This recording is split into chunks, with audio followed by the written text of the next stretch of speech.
Assalamualaikum warahmatullahi wabarakatuh. Waalaikumsalam Waalaikumsalam warahmatullahi warahmatullahi wabarakatuh. Selamat pagi teman-teman semua. pagi Selamat semuanya. pagi semuanya. Baik, terima kasih Bapak dan Ibu semua untuk yang sudah hadir di diskusi kelompok 3 ini. Pada hari ini kita akan membahas tentang tugas analisa video yang kedua sesuai dengan literasi digital. Untuk itu, pertama-tama mari kita saksikan video tersebut. Ini bukan negara untuk itu Indonesia tuh. Kalian hidup di Indonesia. Jangan pakai bahasa Indonesia.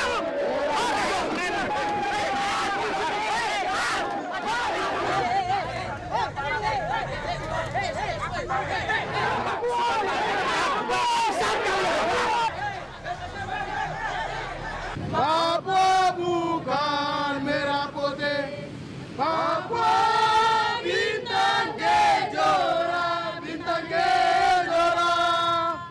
Papua bukan merah putih. Mahasiswa Papua kan memang sudah beberapa kali mengalami diskriminasi, terutama tahun ini kan mereka diserang di asrama segala macam. Nah, jadi mereka berharap hari ini 1 Desember ketika peringatan harinya momentum peringatan bersejarah bagi orang Papua, jadi mereka berusaha supaya tetap kayak mau menunjukkan bahwa mereka tidak akan tunduk atas diskriminasi tersebut gitu.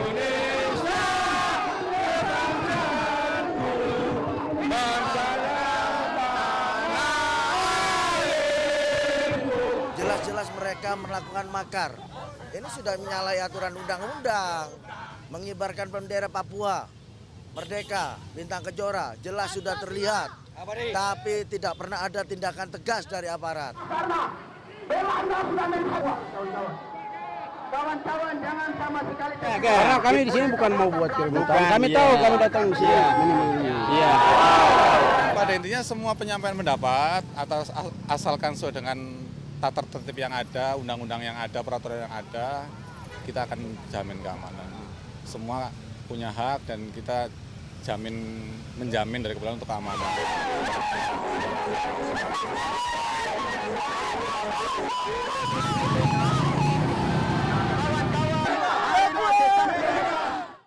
Baik, Bapak dan Ibu, setelah menonton video tersebut, mari kita diskusikan bersama-sama tentang video tersebut. Untuk indikator yang pertama, yaitu etika, akan saya beri kesempatan Dr. Dodi untuk membahasnya. Silakan Dok, waktu dan tempat dipersilahkan. Baik, Ibu Wulan, terima kasih atas kesempatannya. Mohon izin untuk menyampaikan indikator ya untuk etika. Di sini saya ada beberapa indikator yang telah saya coba tulis ya, ada 4. Yang pertama itu kesadaran memahami apa ya saja yang sedang dilakukan ya dengan perangkat digital tersebut. Di sini menurut saya ini sesuai ya, jadi karena video tersebut itu diambil atau direkam oleh media massa yang sudah punya nama ya, BBC News Indonesia. Jadi pasti sudah paham bagaimana atau sadar penuh mana yang harus direkam ketika direkam ataupun tidak ya. Jadi di sini BBC News Indonesia menayangkan demo mahasiswa Papua ya yang memperingati Hari Kemerdekaan Papua Barat, di mana mereka juga berhadapan ya dengan pendemo yang pro NKRI. Kedua yaitu tanggung jawab, yaitu mempunyai kemampuan untuk menanggung konsekuensi dari tindakan dan perilaku dalam bermedia digital. Yaitu menurut saya ini tidak sesuai ya, karena memiliki dampak yang kurang baik ya, yang diakibatkan dari tayangan tersebut, yang dapat memicu demo mahasiswa Papua di daerah lain yang ya bisa memicu kerusuhan juga ya. Untuk indikator yang nomor 3 yaitu integritas, memiliki kejujuran ya, tidak memanipulasi, tidak berbohong ya saat bermedia digital. Menurut saya itu sesuai ya, karena tayangan video tersebut memperlihatkan tayangan yang sebenarnya ya, mengenai demonstrasi mahasiswa Papua yang menuntut agar Papua merdeka. Untuk indikator keempat ya, yaitu kebajikan ya, menyangkut hal yang bernilai manfaat, kemanusiaan, kebaikan, meningkatkan derajat sama manusia atau kualitas kehidupan bersama ya. Saya di sini punya pendapat sendiri ya untuk literasi digitalnya itu sesuai ya. Kenapa? Di tayangan tersebut mencerminkan hak yang sama kepada setiap seluruh warga Indonesia ya, yang boleh berdemo menyuarakan pendapatnya, yaitu tapi namun harus sesuai dengan aturan yang ada. Ya. Baik, terima kasih. Sekian Bu Wulan. Baik, terima kasih Dr. Dogi atas pemaparannya. Untuk indikator yang kedua yaitu budaya, saya persilakan Dr. Tobias untuk memberikan pendapatnya. Terima kasih Ibu Wulan atas kesempatan dan waktu yang diberikan.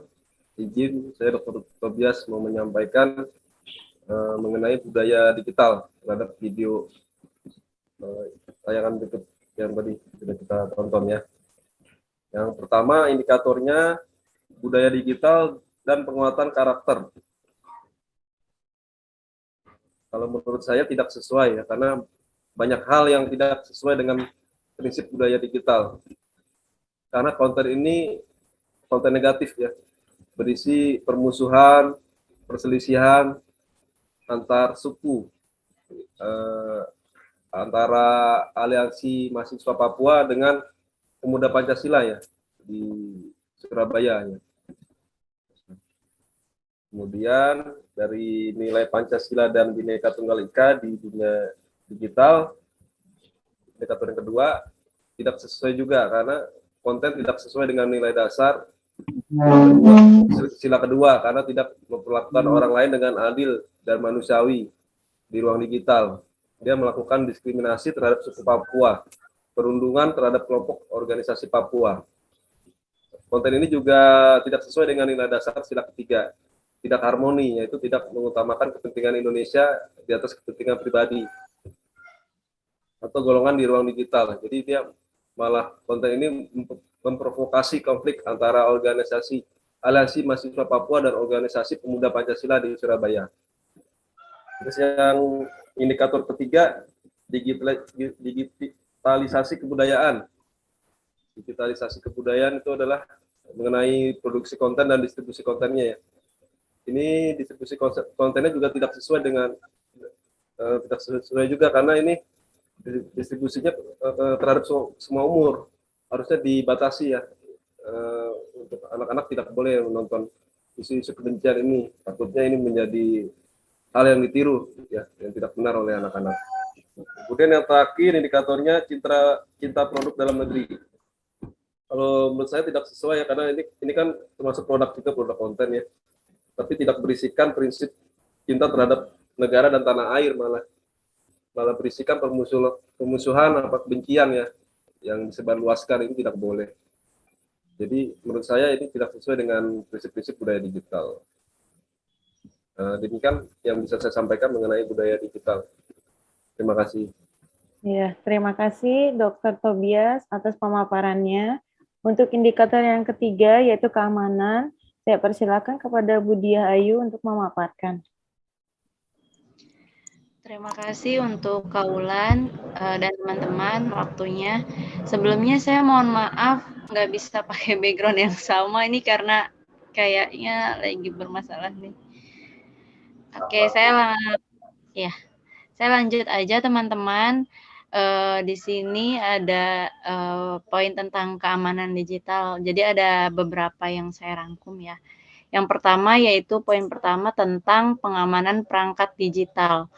Kalau di sini menurut saya tuh kurang sesuai ya, karena apa? Karena nanti konten tersebut bisa disebarluaskan dan malah jadi pemicu perpecahan, sebagai contoh perpecahan beberapa kelompok.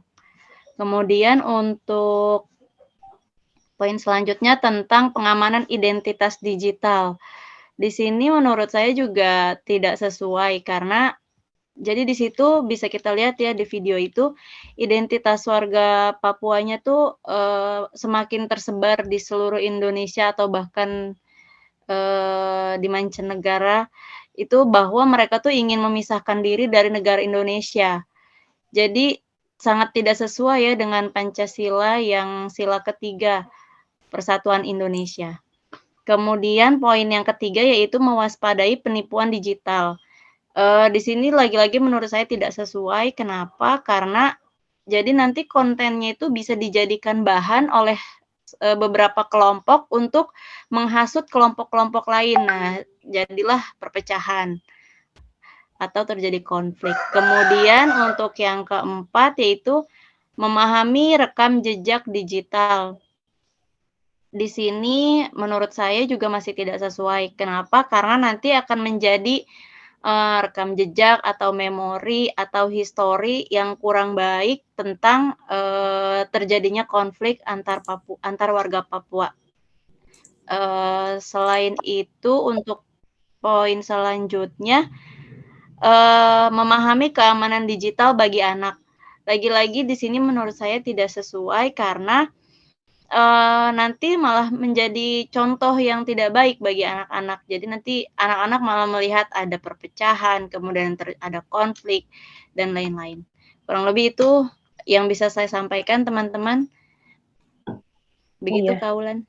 Oke, baik. Terima kasih untuk Budi Ayu atas pemaparannya. Untuk indikator yang terakhir, yaitu yang keempat, tentang kecakapan, saya persilakan Pak Ghazali untuk memaparkannya. Terima kasih Bu Ulan atas kesempatannya. Indikator yang keempat terkait kecakapan, yaitu kemampuan individu dalam mengetahui, memahami, dan menggunakan perangkat keras. Indikatornya, indikatornya adalah pengetahuan dasar mengenai perangkat keras, kemudian mesin pencarian informasi, seperti indikator yang kedua. Yang ketiga, pengetahuan dasar mengenai aplikasi percakapan dan media sosial. Dengan indikator yang keempat, aplikasi dompet digital. Saya kira kalau melihat dari pembuatan konten, semuanya sudah sesuai, cuman yang menjadi catatan adalah kontennya, isi dari konten yang dibuat. Karena kurang sesuai dengan apa yang disampaikan Pak Tobing tadi, bahwa digital ethics-nya atau secara budaya, konten ini mengandung provokasi. Jadi nanti ada provokasi baik dari masyarakat Papua atau masyarakat Indonesia secara umum. Sebenarnya kita juga kurang informasi terkait latar belakang permasalahan yang terjadi dalam konten tersebut ya. Ada yang mengatakan bahwa ada tindakan rasialis di kejadian sebelumnya. Jadi kita juga belum bisa dikan terkait konten ada latar belakang masalah apa dalam kerusuhan tersebut. Jadi kalau dilihat dari kecakapan dari pembuatan konten, saya kira semuanya sesuai, cuma dalam isi kontennya aja yang saya kira secara budaya, secara etik kurang sesuai. Jadi bulan saya kembalikan ke moderator. Ya, terima kasih Pak Ghazali atas pemaparannya. Untuk indikator, dari indikator yang pertama sampai keempat sudah kita bahas. Apa ada tanggapan dari teman-teman yang lain?